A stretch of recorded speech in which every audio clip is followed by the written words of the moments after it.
आज शाम के वचन के मनन के लिए हम लोग निकालेंगे लूका रचित सुसमाचार उसका 11वां अध्याय। Gospel according to Luke chapter 11। लूका रचित सुसमाचार उसका 11वां अध्याय और उसकी 34वीं आयत से लेकर 36वीं आयत तक पढ़ेंगे। Luke's gospel chapter 11 verses 34 to 36। लूका रचित सुसमाचार 11वां अध्याय उसकी 34वीं आयत से लेके 36वीं आयत तक हम पढ़ेंगे। कोई मनुष्य दिया जला के तलखर में या पैमाने के नीचे नहीं रखता, परंतु दीमक पर रखता है, इतना आने वाले उजियारा काम। तेरे शरीर का दिया तेरी आँख है, इसलिए जब तेरी आँख निर्मल है तो तेरा सारा शरीर भी उजियारा है, परंतु जब वह बुरी है तो तेरा शरीर भी अंधेरा है। इसलिए चौकस रहना कि जो उजियारा तुझ में है वह अंधेरा ना हो जाए। इसलिए यदि तेरा सारा शरीर उजियारा हो और उसका कोई भाग अंधेरा ना रहे, तो सबका सब ऐसा उजियारा होगा जैसा उस समय होता है जब यह अपनी चमक से तुझे उजाला देता है। कुछ समय पहले मैंने इन आयतों को लेके इस पे एक वचन दिया था, आप लोग को शायद याद होगा, एक ईविल आय करके। और आज हम इसी वचन के देखने जा रहे हैं दूसरे संदर्भ में। यहाँ पर जो है एक उजियाले और अंधकार को बताया है और अंधकार की गहराई को, अंधकार की घोरता को बताया है कि ये अंधकार बढ़ जाएगा तो क्या होगा, और उजियाले के बारे में बताया है कि ये उजियाला बढ़ जाएगा तो क्या होगा। अंधकार के विषय में हम पढ़ते हैं 34वीं आयत में कि आखिरी राय में लिखा है, पर जो वो बुरी है तो तेरा शरीर भी अंधेरा है। और लिखा है इसलिए चौकस रहे कि जो उजियाला तुझ में है वो अंधेरा ना हो जाए। तो यहाँ पर एक अंधकार को और एक उजियाले को बताया है। अंधकार के विषय में ये लिखा है और उजियाले के विषय में जो है 36वीं आयत के दूसरे भाग में लिखा है कि जैसे उस समय होता है जब दिया अपनी चमक से तुझे उजला देता है। यानी कि ये अंधकार जो है ये बहुत खतरनाक है और उजियाला जो है ये बहुत सुंदर चीज है। ये उजियाला जो है ये बहुत ही अच्छा और बहुत ही सुंदर है। ये दोनों अंधकार और उजियाला जो है ये एक विश्वासी के अंदर काम करता है और विश्वासी को अपने जीवन भर इस अंधकार को समझते हुए, उस नजरिए से देखते हुए, इस अंधकार को खत्म करते करते उजियाले को अपने जीवन में पूरी तरह लाना है, उस प्रकाश को पूरी तरह लाना है। क्योंकि समय रहते यदि ये अंधकार नहीं निकाला गया, क्योंकि समय रहते यदि ये अंधकार नहीं निकाला गया तो ये अंधकार जो है आपके पूरे उजियालेपन को खा जाएगा और ये अंधकार जो है मुझको और आपको नरक में ले जाने का कारण बन जाएगा। यहाँ एक उजियाले और अंधकारे का जैसा हमने पढ़ा जिक्र है जो मनुष्य के अंदर है और घट बढ़ सकता है। इस पैसेज से हमें पता पड़ता है कि उजियाला भी बढ़ सकता है और कम हो सकता है और अंधकार जो है वो भी बढ़ सकता है और कम हो सकता है। यहाँ इस अंधकार से सावधान रहने को बताया गया है क्योंकि ये थोड़ा सा अंधकार अगर बना रहे तो ये पूरे उजियाले के ऊपर छा जाता है।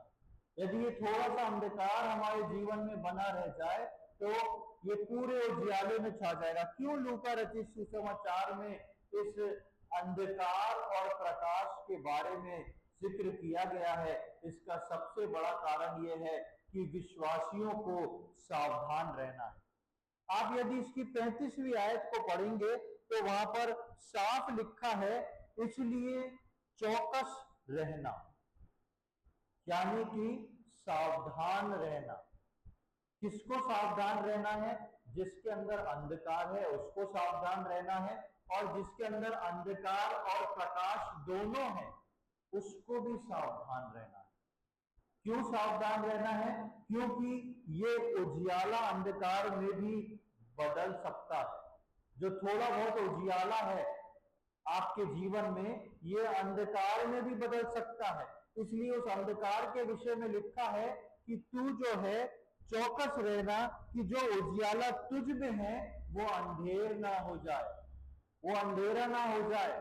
जो उजियाला तुझ में है, यानी कि जो प्रकाश एक विश्वासी के अंदर है, जो प्रकाश परमेश्वर के वचन से मिला है, जिस प्रकाश को लेके विश्वासी चलता है, यदि वो प्रकाश जो है वो उसके अंदर थोड़ा है भी, तो लिखा है तू सावधान रहना, क्योंकि ये संभव है। यहाँ पे इस वचन में हमको पता पड़ता है कि लिखा है तुझ में वो अंधेरा ना हो जाए। चौकस रहने को बोला, इसका मतलब ये बात विश्वासियों के जीवन में संभव है कि हमारा उजियाला जो है, हमारा प्रकाश जो है वो अंधकार में भी बदल सकता है। इसलिए मुझको और आपको जो है हमारे प्रकाश की चौकसी करना है और अंधकार जो हम में है उसकी भी चौकसी करना है। हो सकता है प्रकाश किसी के अंदर 50% प्रकाश हो, 50% अंधकार हो, किसी के अंदर 60% प्रकाश हो, 40% अंधकार हो। ये दोनों एक ही व्यक्ति के अंदर हो सकते हैं, लेकिन ये दोनों घटते बढ़ते रहते हैं। जब हम परमेश्वर के प्रकाश में चलते हैं, परमेश्वर की आज्ञाओं को पूरा करते हैं, तो ये प्रकाश जो परमेश्वर का है हमारे जीवन में बढ़ता चला जाता है। और जब हम सांसारिकता में रहते हैं, संसार की बातों को पूरा करते हैं, संसार की चीजों में मन लगाते हैं, तो हमको पता तो नहीं पड़ता, हम सोचते हम तो कॉमन वो काम कर रहे हैं जो पूरी दुनिया कर रही है, लेकिन ये हमारे अंदर अंधकार को बढ़ाता जाता है। इसलिए वो कहता है कि तू सावधान रहना, क्योंकि जो उजियाला तुझ में है कहीं ऐसा ना हो वो अंधकार में बदल जाए। ऐसा ना हो कि हम सोचे ये तो कॉमन है, ऐसा ना हो कि हम सोचे ये सारी बातें तो होती हैं, समाज में, दुनिया में होती है और इनको हम इसमें सम्मिलित होके चले, और बाद में हमको पता पड़े जो प्रकाश थोड़ा बहुत मैंने पाया था वो अब अंधकार में बदल चुका है। उदाहरण के लिए हम देखेंगे, जब हम लूत के जीवन को देखते हैं तो लूत के जीवन में एक उजियाला था। लूत जो था अब्राहम का भतीजा था। लूत अब्राहम के साथ निकला। जब परमेश्वर ने अब्राहम को बोला कि तुम निकल जाओ, तब अब्राहम अपने साथ अपने भतीजे लूत को भी लेके निकला। और अब्राहम जितना परमेश्वर में मजबूत था, लूत उस बात को देख देख के बहुत सारी चीजों को लूत जो था वो अपने जीवन में सीख चुका था। और लूत जो था वो एक धर्मी व्यक्ति बन गया था। उसको अंधकार में जो लूत जो है वो एक प्रकाश में चलने वाला व्यक्ति था, लेकिन उसको अंधकार में बदलने में देर नहीं लगी। लूत जो था एक धर्मी व्यक्ति था, ऐसा बाइबल बताती है। मेरे साथ देखें दूसरा पत्रस उसका 2 अध्याय और उसकी 7वीं आयत, 2 पीटर चैप्टर 2 वर्स 7। और धर्मी लूत को जो अधर्मियों के अशुद्ध चाल चलन से बहुत बुरी तरह से छुटकारा दिया। हाँ बस ठीक है। यहाँ पर हम देखते हैं कि शुरुआत हुई है और धर्मी लूत को। ये धर्मी लूत जो है एक ऐसे स्थान पर जाके पहुंच चुका है और एक ऐसे मुकाम पर पहुंच चुका है जहां पर ये अधर्मियों के बीच में है, और उनके अधर्मों को देख के ये लूत को घबराहट हो रही है। उनके अधर्मों को देख के लूत को जो है दुख हो रहा है, लेकिन लूत कुछ नहीं कर सकता। क्यों नहीं कर सकता? क्योंकि लूत अब इतने अंधकार में पहुंच चुका है कि इसके लिए प्रकाश में वापस लौटना असंभव हो गया है। इसलिए वहां लिखा है कि धर्मी लूत जो है अपने आसपास के लोगों को देख के दुखी होता था, अपने मन को बेचता था, अपने मन को दुख पहुंचाता था कि मैं कैसी समस्या में फंस गया हूं, कैसे लोगों के बीच में आ गया हूं। लेकिन लूत जो है कुछ नहीं कर पा रहा था, क्योंकि जो प्रकाश लूत में था, जैसा वचन बताता है कि लूत एक धर्मी व्यक्ति था, लेकिन इस लूत के धार्मिकता जो थी वहां तक आते आते खत्म हो गई। यानी कि उसका जो प्रकाश था वो कब अंधकार में बदल गया, वो लूत को समझ नहीं आया। हम देखेंगे उत्पत्ति की किताब उसका 13वां अध्याय, जेनेसिस चैप्टर 13, उत्पत्ति उसका 13वां अध्याय और उसकी 10वीं आयत से लेकर 13वीं आयत तक पढ़ेंगे। तब लूत ने आँख उठाकर यरदन नदी के पास वाली सारी तराई को देखा कि वह सब सिंची हुई है। जब तक यहोवा ने सदोम और अमोरा को नष्ट न किया था, तब तक स्वर्ग के मार्ग पर वह तराई यहोवा की वाटिका और मिस्र देश के समान उपजाऊ थी। इसलिए लूत अपने लिए यरदन की सारी तराई को चुन के पूर्व की ओर चला और वे एक दूसरे से अलग हो गए। अब्राम कनान देश में रहा, पर लूत उस तराई के नगरों में रहने लगा और अपना तंबू सदोम के निकट खड़ा किया। सदोम के लोग यहोवा की दृष्टि में बड़े दुष्ट और पापी थे। यहाँ पर शुरुआत होती है कि लूत जो था वो अब्राहम के साथ रहा करता था।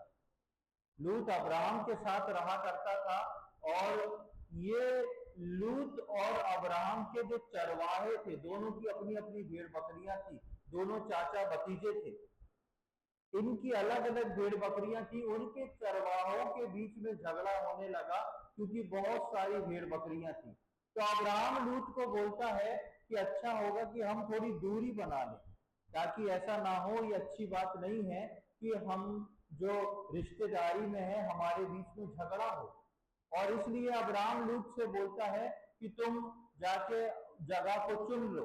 और यहाँ पर हम देखते हैं कि लूत के विषय में लिखा है 10वीं आयत में, तब लूत ने आंखें उठाकर यरदन नदी के पास वाली सारी तराई को देखा कि वो सब सिंची हुई है।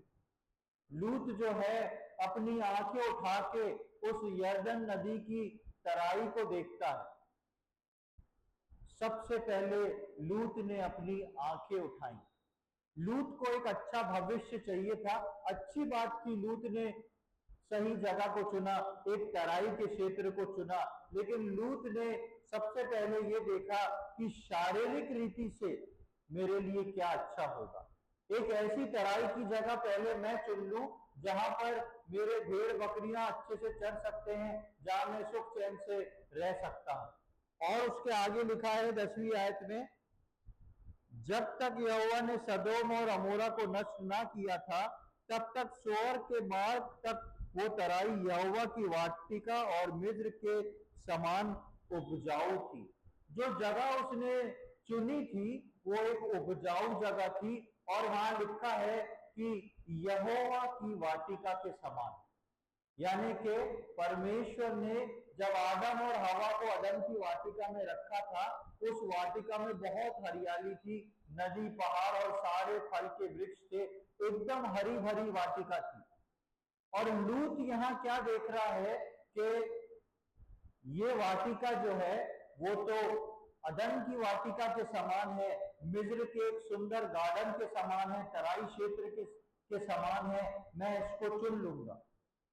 बेशक लूत जो है इसको चुन सकता था, उसमें कोई बुराई नहीं थी, लेकिन इसके चुनाव के साथ साथ लूत को यह भी मालूम था कि ये क्षेत्र तराई का जिसको मैं चुन रहा हूं, ये सदोम और अमोरा के पास है और वहां के लोग जो थे वो दुष्टता में लिप्त थे। हम 13वीं आयत में पढ़ते हैं, सदोम के लोग यहोवा के लेखे में बड़े दुष्ट और पापी थे। इसका चुनाव गलत नहीं था, लेकिन इसके चुनाव का फैसला गलत था। हरी तराई अपने जानवरों के लिए अपने लिए लेने में कोई बुराई नहीं थी, लेकिन बुराई इस बात की थी कि ये उस क्षेत्र के करीब आ रहा था जिस क्षेत्र के लोगों से परमेश्वर नफरत करता था, जिस क्षेत्र के लोग परमेश्वर के सम्मुख जो थे पापी गिने जाते थे। लूत इस बात को जानता था। लूत एक धर्मी व्यक्ति था, लेकिन उसके बाद भी लूत इस क्षेत्र को चुन लेता है और क्या सोचता है, ये क्षेत्र तो परमेश्वर की उस वाटिका के समान है। तो ये कई बार मैं और आप अपने जीवन में, अपने क्षेत्रों में अपने लिए कई बार ऐसी चीजों का चुनाव करते हैं जो वास्तविकता में वैसी होती नहीं है, हमको सिर्फ शैतान दिखाता और लगती है। शैतान ने लूत को दिखाया कि देख ये वाटिका तो वैसी ही है जैसी परमेश्वर की अदन की वाटिका थी, वैसी ही है, वैसी थी नहीं, वैसी ही है, वैसी थी नहीं वो। कई बार शैतान मुझको और आपको हमारे व्यक्तिगत फैसलों में, हमारे जीवन के बारे में ऐसी चीज दिखाता है कि देखो ये तो कितनी अच्छी चीज है, इसमें तो परमेश्वर की आशीष है तुम्हारे लिए, ये तो परमेश्वर की ओर से तुम्हारे जीवन में हो रहा है, ये तो परमेश्वर तुमको दे रहा है। ऐसी चीज शैतान हमारे सम्मुख लेके आता है। किन के सम्मुख लेके आता है? जिनके जीवन में थोड़ा सा प्रकाश है। हमने लूका में क्या पढ़ा कि सावधान रहे कि जो जो उजियाला तेरे अंदर है कहीं वो अंधकार में ना बदल जाए। लूत के अंदर एक उजियाला था और शैतान ने उस उजियाले में घुस के भी लूत को ऐसी चीजें दिखाना शुरू करी कि देख ये तेरे उजियाले को और बढ़ा देगा। क्यों? क्योंकि ये तो परमेश्वर की वाटिका की जैसी जगह है। लेकिन वास्तव में वो वाटिका थी क्या परमेश्वर की? नहीं थी। परमेश्वर की वाटिका की सबसे महत्वपूर्ण बात क्या थी आपको मालूम है? परमेश्वर की वाटिका की सबसे महत्वपूर्ण बात कोई बताना चाहेगा? जब अदन की वाटिका में परमेश्वर ने आदम और हवा को रखा था, उस वाटिका की सबसे खूबसूरत बात क्या थी? बोलिए।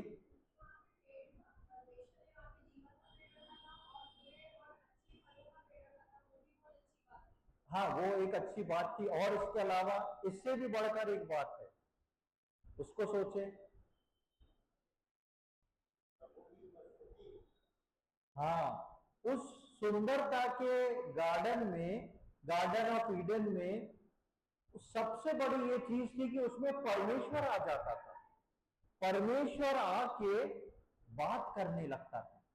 उस गार्डन की सबसे सुंदर बात ये थी कि परमेश्वर की उपस्थिति वहां पर उतरती थी और परमेश्वर बात करता था मनुष्य से। ये जो अदन की वाटिका सी जो लूत ने चुनी, ये अदन की वाटिका जैसी थी। यहाँ सब कुछ हरियाली थी, सारे पेड़ पौधे थे, नदी पहाड़ था, बहुत अच्छा क्षेत्र था, लेकिन इसमें एक चीज की कमी थी, परमेश्वर की उपस्थिति नहीं थी। इसके वनस्पत क्या था? ये क्षेत्र परमेश्वर के शत्रुओं के क्षेत्र के पास था। ऐसे लोगों के पास था जिनके हृदय में बुराई थी और ऐसे लोगों के पास था जो परमेश्वर के विरोध में पाप करते थे।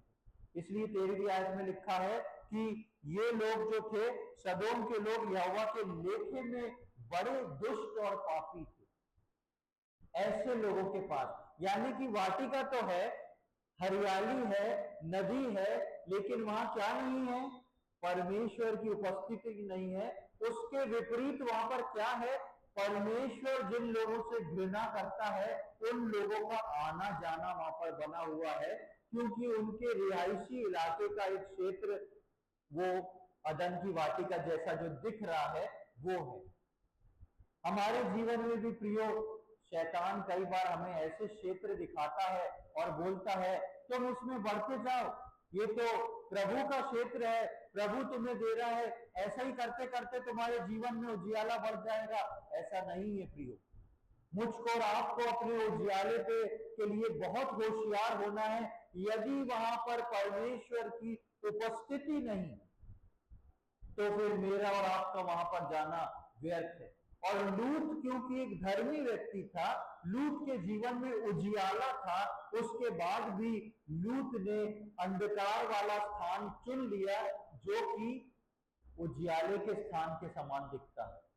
मेरे और आपके जीवन में हम अपने जीवन के कई फैसले जो हैं इस प्रकार से लेते हैं जो हमारे जीवन के लिए अच्छे हो, जो हमारी नौकरी के लिए अच्छे हो, जो हमारे बिजनेस के लिए अच्छे हो, जो हमारे परिवार के लिए अच्छे हो, लेकिन जरूरी नहीं है कि जो फैसला आपने लिया है वो आपके आत्मिक जीवन के लिए अच्छा हो सकता है यदि वो फैसला परमेश्वर की ओर से आपके अंदर नहीं आया है तो वो आपको उजियाले को, जो थोड़ा सा उजियाला भी है, उसको अंधकार में बदलने में देर नहीं कर सकता।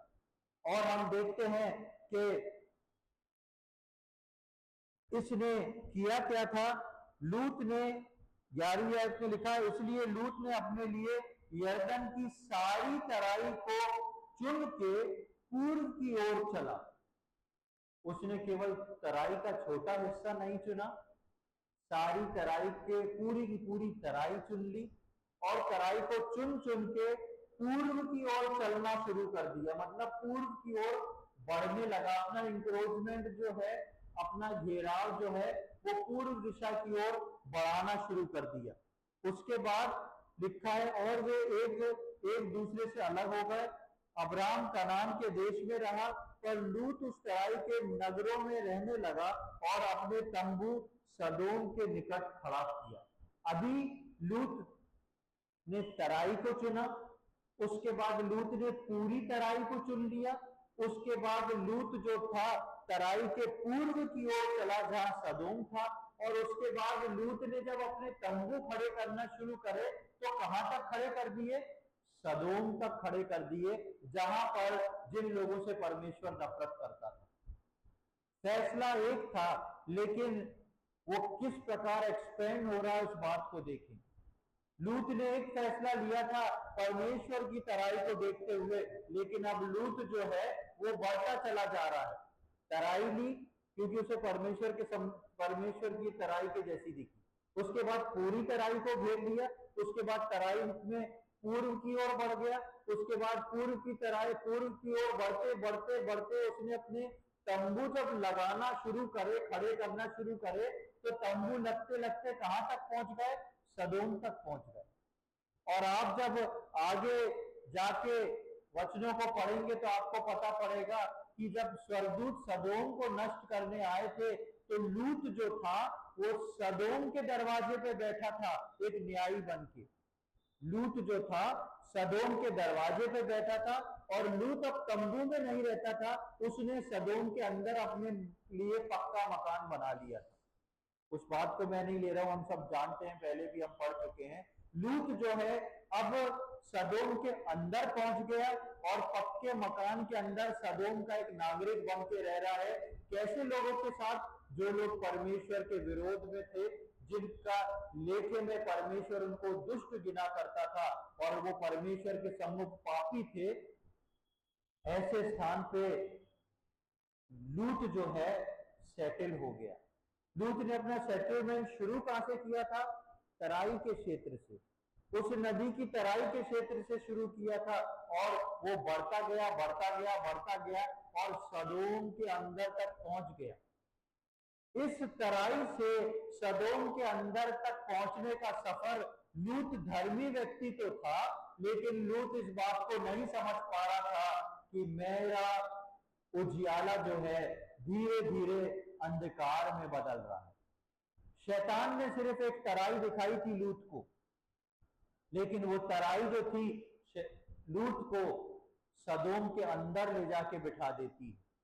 मेरे और आपके जीवन में यदि मैं और आप सही फैसले को अपने जीवन में नहीं लेते हैं, चाहे वो कोई भी हो, आप यदि परमेश्वर का भय मानते हैं, वचन पढ़ते हैं, प्रार्थना करते हैं, तो फिर जान रखें कि सारे फैसले जो आपको लेना है वो परमेश्वर की ओर से ठहराए हुए फैसले होना चाहिए।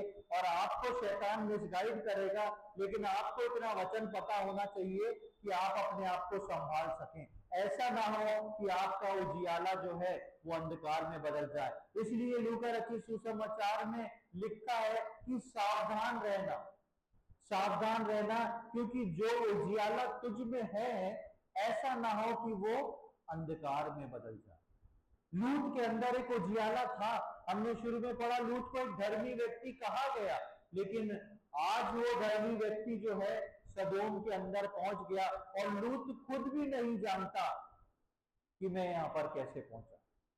लूत ने तो तराई में अपने तंबू खड़े किए थे, और जब हमने दूसरा पत्रक 2:7 पढ़ा तो उसमें लिखा है कि लूत एक धर्मी व्यक्ति था और अपने मन को वो कष्ट पहुंचाता था, उसको दुख होता था इन सारी बातों को देखते हुए कि आज क्या क्या परिस्थितियां हो रही हैं। लेकिन अब लूत कुछ नहीं कर सकता। क्यों? क्योंकि लूत एक ऐसे स्थान पे पहुंच गया है जहां से पलटना मुश्किल है। लूत का परिवार वहां पर पहुंच गया, लूत ने पक्का मकान बना दिया, लूत की जो 2 बेटियां थी उनकी एंगेजमेंट हो गई वहीं के 2 लड़कों के साथ। अब लूत के लिए बहुत कठिन है कि वो सदोम छोड़ के वापस उस तराई के क्षेत्र में आ जाए। प्रियो, उजियाले से अंधकार में जाने का रास्ता तो खुला रहता है, लेकिन अंधकार से उजियाले में जाने का रास्ता कभी नहीं खुलता। इस बात को याद रखें। उजियाले से अंधकार में जाने का रास्ता तो खुला रहता है, लेकिन अंधकार में पहुंचने के बाद यदि व्यक्ति सोचे कि मैं उजियाले की ओर बढ़ जाऊं, तो उसका हाल जो है लूत के समान हो जाता है, क्योंकि तब वो कुछ भी नहीं कर सकता। तब वो ऐसी सिचुएशंस में फंस जाता है कि चाहते हुए भी कुछ नहीं कर सकता और अपने मन को कष्ट ही देता है। हम देखते हैं कि लूत जो था, अपने पतरस में हमने पढ़ा कि अपने मन को कष्ट देता था, दुख होता था, पछतावा होता था, लेकिन अब कर कुछ नहीं सकता, क्योंकि वो जाना भी चाहे तो उसकी पत्नी, उसके बच्चे उसको जाने नहीं देंगे, उसको अपना परिवार छोड़ना पड़ेगा, वहां के लोग उसको जाने नहीं देंगे। ऐसी परिस्थिति में लूत आ जाता है। तो लूत के जीवन में हमने देखा उजियाले से अंधकार की ओर। इसी के विपरीत उसके चाचा के जीवन को यदि हम देखते हैं, यानी कि अब्राहम के जीवन को देखते हैं, तो अब्राहम जो था अपने उजियाले को बढ़ाता चला गया। कमियां घटियां अब्राहम के जीवन में भी थी, लेकिन अब्राहम एक ऐसा व्यक्ति था जो अपने उजियाले को बढ़ाता चला गया। उसने वहां वहां पैर रखा जहां जहां परमेश्वर ने उसको जाने को कहा था। अब्राहम ने कभी भी जाने के लिए अपने डिसीजन को नहीं लिया। अब्राहम ने हमेशा उस स्थान पे पैर रखा जिस जिस स्थान पर परमेश्वर अब्राहम को बताता गया, यहां पर चल, ये मार्ग है, इस पे पैर रख। लूत ने आंखें उठा के तराई देखी, लेकिन अब्राहम ने आंखें उठा के अपने परमेश्वर को देखा। ये बहुत खास है मेरे और आपके लिए कि हम अपनी आंखें संसार की ओर उठा रहे हैं कि हम अपनी आंखें जो हैं परमेश्वर की ओर उठा रहे हैं। आप सोचेंगे कि संसार की ओर उठाना, मैं तो ऐसी संसार की ओर आंखें नहीं उठाता हूं। ऐसी बातें जो संसार के लोग करते हैं, ऐसे ट्रेडिशन जो संसार के लोग फॉलो करते हैं, ऐसी बातें जो संसार के लोगों में कॉमन है और हम इसलिए करते हैं कि ये तो सब करते हैं, वो मेरे और आपके लिए गलत होती है। क्योंकि परमेश्वर के लोग वो काम को नहीं करते जो संसार के लोग करते हैं, और परमेश्वर उनके बीच एक सेपरेशन को चाहता है। परमेश्वर चाहता है मैं और आप अलग होके अपनी गवाही को खड़ा करें और हम अब्राहम के साथ अपनी आंखें, अब्राहम के जैसे अपनी आंखें परमेश्वर की ओर उठाएं। लूत के समान अपनी आंखें हरी तराइयों की ओर ना उठाएं जो परमेश्वर की वाटिका के समान दिखती तो है पर है नहीं। बहुत से अपॉर्चुनिटीज मुझको और आपको मिल सकती हैं जो इस संसार में होंगी, जो कि दूसरे करते हैं और मेरे और आपके लिए जीवन के लिए अच्छी भी होंगी, लेकिन आप उसको पहले परमेश्वर से पूछ के देखें, प्रभु ये क्या वास्तव में मेरे लिए है? क्या मैं इस अपॉर्चुनिटी को देख के जाऊं? क्या इसमें जाने के बाद मेरा आत्मिक जीवन स्थिर रहेगा?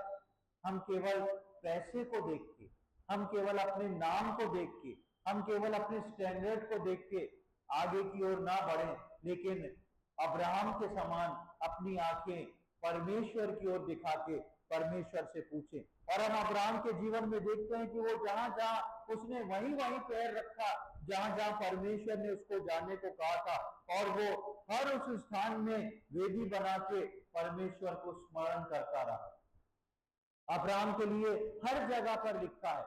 जब लूत अपात हुआ, जब लूत अलग हुआ, तो आप लूत के जीवन के विषय में कहीं नहीं पढ़ेंगे कि लूत ने परमेश्वर के लिए एक वेदी बनाई और प्रार्थना करी। लेकिन अब्राहम के विषय में जैसे ही वो चलना शुरू करता है, अब्राहम के पूरे जीवन भर में ढेर सारी वेदियां और परमेश्वर के दर्शन और परमेश्वर की बातचीत है, वो पूरी उसकी लाइफ में हम देखने पाते हैं। हम जब उत्पत्ति के 12वें अध्याय में आएंगे, उसकी 5वीं आयत से 9वीं आयत तक पढ़ें, जेनेसिस चैप्टर 12 वर्स 5 to 9। इस प्रकार अब्राहम अपनी पत्नी सारै और अपने पुत्र और दोनों को उनकी रखा किया था, और जो प्राणी उन्होंने हारान में प्राप्त किए थे, सबको लेकर कनान देश में जाने को निकल चला, और वे कनान देश में आ गए। उस देश के बीच से जाते हुए अब्राहम शकेम में, जहाँ मोरे का वनदेश है, पहुंचा। उस समय उस देश में कनानी लोग रहते थे। तब यहोवा ने अब्राहम को दर्शन देकर कहा, ये देश मैं तेरे वंश को दूंगा। और उसने वहाँ यहोवा के लिए, जिसने उसे दर्शन दिया था, एक वेदी बनाई। फिर वहां से आगे बढ़कर वह उस पहाड़ पर आया जो बेतेल के पूर्व की ओर है, और अपना तम्बू उस स्थान में खड़ा किया जिसके पश्चिम की ओर तो बेतेल और पूर्व की ओर है। वहां भी उसने यहोवा के लिए एक वेदी बनाई और यहोवा से प्रार्थना की, और अब्राहम आगे बढ़कर के दक्षिण देश की ओर चला गया। यहाँ पर हम देखते हैं कि अब्राहम के विषय में लिखा है, अब्राहम जिस जिस जगह पर जा रहा है, अब्राहम एक वेदी बना रहा है, वेदी बना रहा है, बलिदान चढ़ा रहा है, परमेश्वर को धन्यवाद दे रहा है और परमेश्वर से प्रार्थना की। लिखा उसने वेदी बनाई और परमेश्वर से प्रार्थना करी। अभी हमने लूत के जीवन में पढ़ा तो हमने इस बात को देखा था, लूत ने तराई में गया, लूत ने पूरी तराई को घेर लिया, लूत तराई में पूर्व की ओर गया, लूत ने जो है अपने तंबू सदोम तक खड़े करे। कहीं वेदी का जिक्र आया क्या? नहीं आया। कहीं प्रार्थना का जिक्र आया? नहीं आया। लेकिन अब्राहम जहां से चल रहा है, अब्राहम सब काम करता चला जा रहा है, लेकिन परमेश्वर के लिए वेदी बना के प्रार्थना कर रहा है। और जितनी ये वेदियां सरक सरक के अब्राहम बना रहा है, जब ये अब्राहम वेदियां बना के प्रार्थना कर रहा था, तब लूत उसके साथ था। तब लूत जो था उसके साथ था। लूत जानता था कि परमेश्वर का महत्व क्या है। लूत इस बात को जानता था कि वेदियां कैसे बनाई जाती हैं। लूत इस बात को जानता था कि परमेश्वर से प्रार्थना कैसे की जाती है। लेकिन लूत ने अपनी आंखों को हरी तराइयों की ओर उठाया और अब्राहम ने अपनी आंखों को परमेश्वर की ओर उठाया। ये डिफरेंस होता है दो व्यक्तियों के अंदर, कि आपका उजियाला अंधकार में बदल जाए, या अंधकार जो है थोड़ा बहुत, और जो उजियाला है वो उजियाला आपके जीवन में बढ़ता चला जाए। मैं और आप भी अपने जीवन में उजियाले को बढ़ा सकते हैं। जब हम इसकी 17वें अध्याय में आते हैं निर्गमन के, तो 17वें अध्याय में देखें परमेश्वर अब्राहम से क्या बोलता है। 17वां अध्याय उसकी पहली आयत, 17 चैप्टर 1। जब अब्राहम 99 वर्ष का हो गया, तब यहोवा ने उसको दर्शन देकर कहा, मैं सर्वशक्तिमान ईश्वर हूँ, मेरी उपस्थिति में चल और सिद्ध होता जा। यहाँ पर हम देखते हैं अब्राहम जब अपने देश से निकला था तो उसकी एज 75 साल की, 75 ईयर्स। और अब अब्राहम जो है 99 ईयर्स का हो गया है, और इन 25 सालों में, लगभग 25 सालों में परमेश्वर से अब्राहम की बातचीत होती रही है। अब्राहम वेदियां बनाता जा रहा है, परमेश्वर को बलिदान चढ़ाता जा रहा है, परमेश्वर से बात करता जा रहा है, और परमेश्वर उसके 99वें वर्ष में भी परमेश्वर आके क्या बोलता है कि मैं सर्वशक्तिमान ईश्वर हूं, मेरी उपस्थिति में चल और सिद्ध होता जा।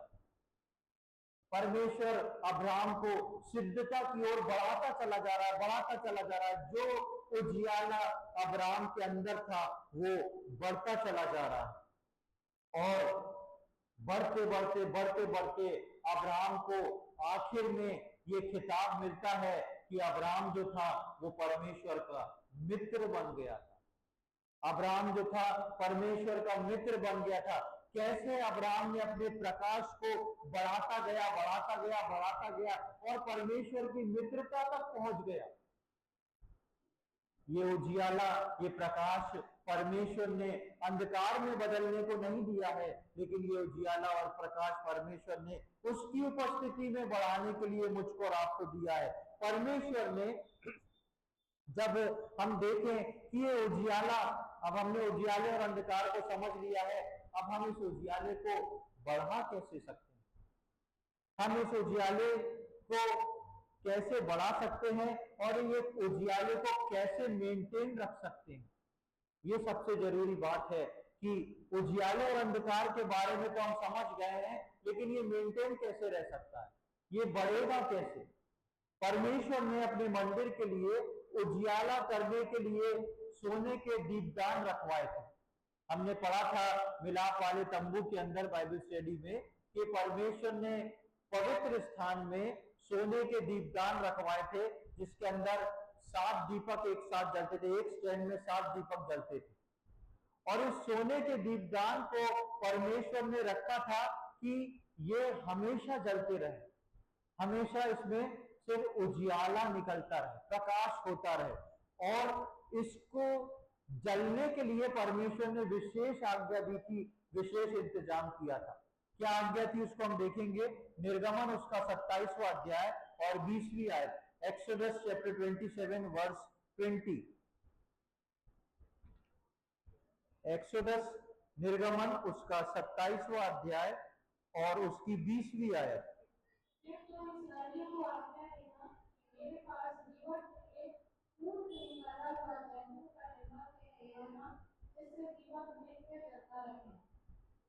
यहाँ पर हम देखते हैं कि ये दीवट जिसका जिक्र है ये वही मंदिर के दीपदान के लिए है। उसके लिए तेल, एक दीपक को जलने के लिए तेल की आवश्यकता होती है, और उस तेल को निकालने के लिए परमेश्वर ने बोला था कि जैतून को कूट के निर्मल तेल निकालना, उसी तेल से ये दिया जो है नित्य जलता रहे। यानी कि इस दीपक को जलाने के लिए तुमको जैतून का तेल निकालना है और बहुत अलग तरीके से इसको कूटना है। जब जैतून को कूटा जाएगा तब इसमें से जो निर्मल तेल निकलेगा उसमें कोई भी मैल नहीं होना चाहिए। छना हुआ साफ, जो पहली बार में आपको मैं बताऊं कि जैतून का तेल जब निकाला जाता है तो कई स्टेजेस में निकाला जाता है। पहला तेल जो है जैतून का, जब उसको निचोड़ के निकाला जाता है तो वो सबसे फ्रेश और सबसे अच्छा होता है। उसके बाद उसी जैतून को दोबारा से निचोड़ा जाता है, वो जैतून का तेल दूसरे कामों में आता है। पुराने समय में जो पहले जैतून को, फ्रेश जैतून को सबसे पहले कूट के निचोड़ा जाता था तो वो परमेश्वर के मंदिर में उपयोग करने के लिए इस्तेमाल किया जाता था।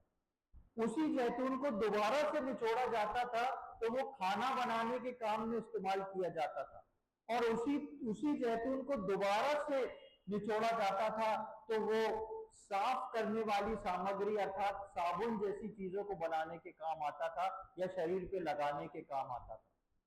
तो पहला स्टेज जो है जैतून का था, वो सबसे पहले उसका पहला तेल जो निकलता था वो परमेश्वर के लिए था, और उसके लिए तेल क्या ऐसे ही निकल जाता? तेल क्या ऐसे ही निकल जाता? क्या लिखा है वहां पर?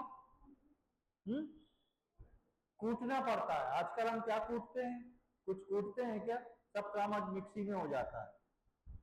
पर पहले समय में कूटने को महत्व दिया जाता था, कूट के निकाला जाता था। जब एक जैतून को कूटा जाएगा तो जैतून की कोई खूबसूरती रहेगी क्या? एक फ्रेश फल को कूट दिया जाएगा तो वो पिचक जाएगा, उसकी कोई सुंदरता, कोई बनावट नहीं रहेगी। लिखा है उसको कूट के उसमें से तेल निकाल दिया जाए, मतलब दिए के उजियाले के लिए जैतून का कूटा जाना जो था वो आवश्यक था। उसी से दिया नित्य जलता रहे, उसी तेल से दिया को नित्य जलाना था। हमारे जीवन में भी जब तक हम सावधान होके अपने को अनुशासित करते रहेंगे, जब तक हम अपने आप को अनुशासित नहीं करते रहेंगे तो हमारा जीवन में उजियाला नहीं बढ़ सकता। ये कूटना क्या है? ये कूटना जो है मेरे और आपके जीवन का अनुशासन है। ये कूटना जो है मेरे और आपके जीवन का अनुशासन है। सबसे पहले परमेश्वर की आज्ञा को पूरा करना। दूसरी बात, परमेश्वर ने जो यस कहा है वो यस, जो नो कहा है वो नो। लूत ने परमेश्वर से नहीं पूछा, लूत ने सिर्फ अपनी आंखें उठाई कई बार हम अपने रोजमर्रा के जीवन में अपनी बातों के लिए, अपनी आवश्यकताओं के लिए हम वो डिसाइड करते हैं जो हमको ठीक लगता है। अपने फैसले हम खुद लेते हैं, लेकिन यहाँ पर परमेश्वर का वचन बताता है हमारा अपने लिए फैसला लेना भी कई बार गलत सिद्ध हो सकता है, और वो गलती जो है मुझको और आपको, मेरे और आपके आत्मिक जीवन को प्रकाश से अंधकार की ओर ले जा सकती है। मैं और आप अपने जीवन में कैसे डिसीजन ले रहे हैं, मैं और आप अपने जीवन में किस प्रकार अपने जीवन को व्यतीत कर रहे हैं, मैं और आप अपने जीवन में किस प्रकार से चल रहे हैं, जितना हम निचोड़े जाएंगे उतना हमारा दीपक जलता रहेगा। ये ना सोचे कि मैंने तो बहुत कर लिया, परमेश्वर ने मुझे बहुत निचोड़ दिया। परमेश्वर मुझको और आपको आखिरी सांस तक निचोड़ेगा, ताकि मैं और आपका जीवन जलता रहे। अभी हमने एक वर्ष पढ़ी जिसमें लिखा था कि परमेश्वर ने अब्राहम से कहा, जब वो 99 वर्ष का था, बूढ़ा हो चुका है, लेकिन परमेश्वर उससे क्या कह रहा है, मेरे सम्मुख चल और सिद्ध होता चला जा। यानी कि अभी और सिद्धता आनी बाकी है।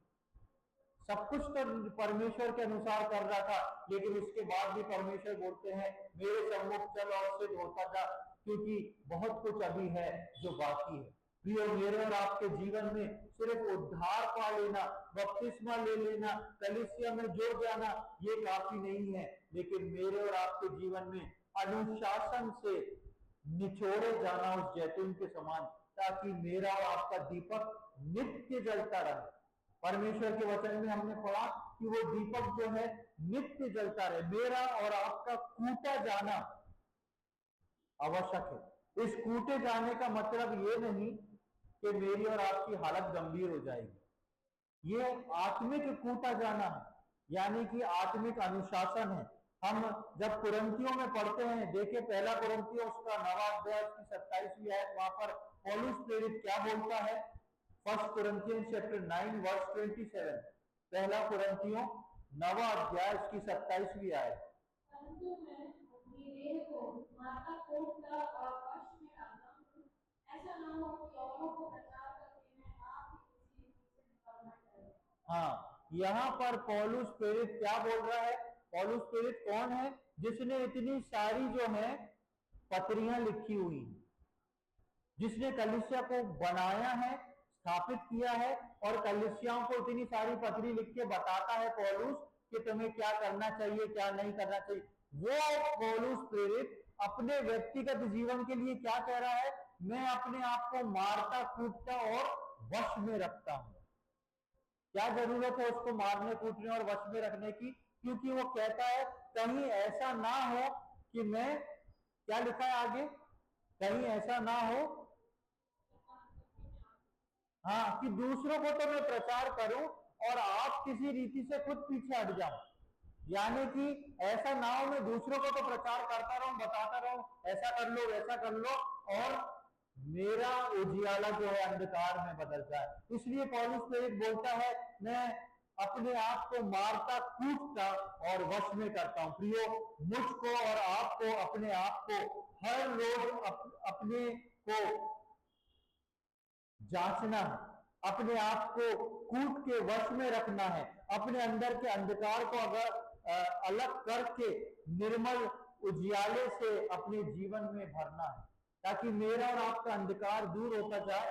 आप अंधकार की चिंता ना करें, हो सकता है अंधकार आपके जीवन में हो, आप प्रकाश की चिंता करें कि आपका प्रकाश जो है वो बढ़ता चला जाए, आपका उजियाला जितना भी आपके अंदर है वो बढ़ता चला जाए, वो प्रकाशित होता चला जाए, अंधकार अपने आप कम होता जाएगा। आपने देखा है रोज सुबह जब सूरज उगता है तब अंधकार रहता है। सुबह सुबह जब सूरज, आप 4 बजे देखेंगे तो अंधेरा दिखेगा, 4:30 बजे देखेंगे तो आपको हल्की सी रोशनी दिखेगी, 5 बजे देखेंगे तो और रोशनी दिखेगी, 6 बजे तक सूरज जो है उग के सामने आ जाएगा और उसके बाद सूरज की धूप हो जाएगी।